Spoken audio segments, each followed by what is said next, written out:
15 лет генерал Джордж Миллер жил в тени собственного прошлого. Его имя носили казармы, о нем писали книги, его уважали и боялись. Но для самого Миллера все эти регалии не имели веса.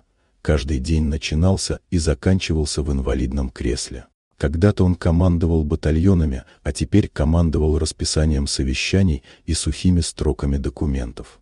Воспоминания о былых боях возвращались в снах, где он снова чувствовал землю под ногами и тяжесть оружия в руках, но пробуждение приносило лишь холодное разочарование.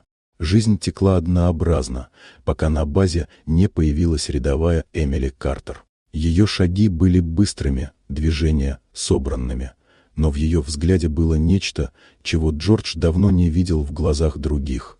Живое внимание, не замутненное ни страхом, ни почтением. Она смотрела на него не как на памятник былой славы, а как на человека, который все еще способен бороться. Поначалу генерал воспринимал ее настойчивость как навязчивость. Попытки предложить тренировки казались ему пустой затеей, обреченной на провал. Но в ее решимости не было ни давления, ни жалости, лишь спокойная уверенность. Под этим напором его холодное равнодушие начало таять. Он позволил попробовать. Первые занятия стали настоящим испытанием. Секунды стояния с опорой превращались в вечность, мышцы горели, тело дрожало, и каждое движение казалось предательством. Но рядом была Эмили, невозмутимая, терпеливая, словно сама тишина. Она не требовала невозможного, только маленьких шагов, но именно они, медленно и мучительно, возвращали генералу связь с самим собой.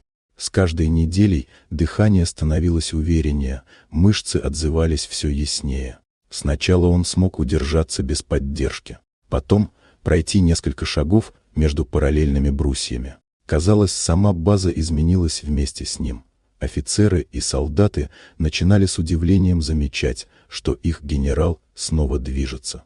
Когда настал день построения, никто не ожидал чуда. Но Миллер, поднявшись с кресла, сделал несколько шагов вперед, опираясь на трость и на волю, выточенную годами службы и новыми усилиями. На плацу воцарилась тишина, а затем солдаты взорвались криками и аплодисментами. Для них это был символ возвращения легенды. Для него же это был первый настоящий шаг к себе прежнему. Среди шумной толпы его взгляд нашел только одну фигуру. Эмили стояла спокойно, не стремясь разделить славу. Она знала, генерал получил обратно не только возможность стоять на ногах, но и то, что он утратил гораздо раньше, веру в собственную силу. Вот такая удивительная история. Дорогие друзья, если вам понравилось видео, поставьте лайк, а также подписывайтесь на канал, впереди еще много интересного.